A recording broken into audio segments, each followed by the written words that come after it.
Réconciliation nationale, Gbagbo en route, Ouattara va-t-il lancer un dialogue direct? Bonjour et bienvenue sur votre chaîne d'information quotidienne. Le RHDP, le PDCI, le FPI tendance affine des 100, le FPI version Assoa Adou, GPS, aide, l'UDPSI, le COGET, l'UR, l'idée tous, dans leur discours parlent de réconciliation nationale. Le 14 décembre 2020, lors de sa prestation de serment, le président Alassane Ouattara a annoncé la création d'un ministère de la réconciliation nationale. Afin de consolider davantage la cohésion nationale, j'envisage de créer un ministère en charge de la réconciliation nationale dans les prochains jours.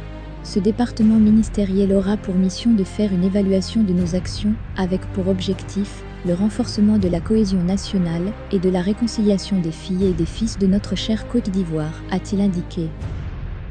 Cette annonce s'est matérialisée avec la nomination de Kouadio Konan Bertin à la tête du ministère de la Réconciliation nationale.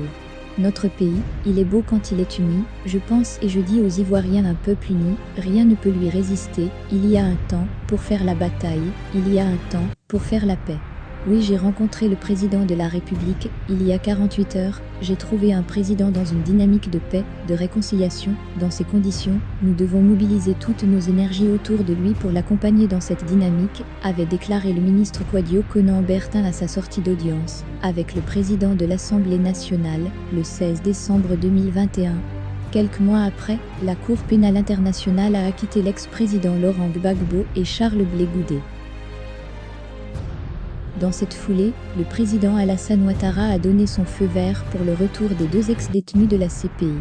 Les partisans de Laurent Gbagbo s'affairent à l'organisation depuis du retour de leur mentor.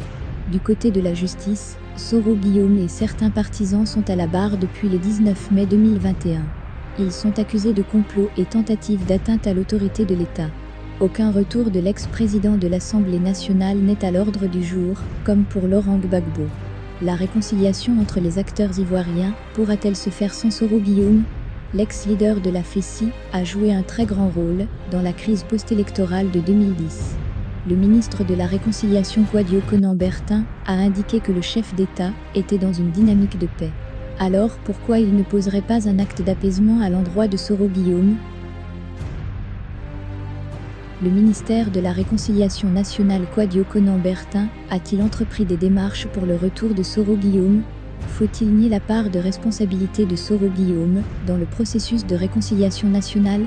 En créant un ministère de la Réconciliation nationale, le président Alassane Ouattara reconnaît ainsi que la réconciliation entre les Ivoiriens n'est pas véritable. La bonne disposition du numéro 1 ivoirien doit permettre de réunir sur une même table Henri Konan Bédié, Laurent Gbagbo, Alassane Ouattara, Soro Guillaume. Hier, en 2007, le dialogue direct initié par Laurent Gbagbo avait permis la création d'un cadre permanent de dialogue, CPD, et qui avait débouché sur un apaisement du climat politique.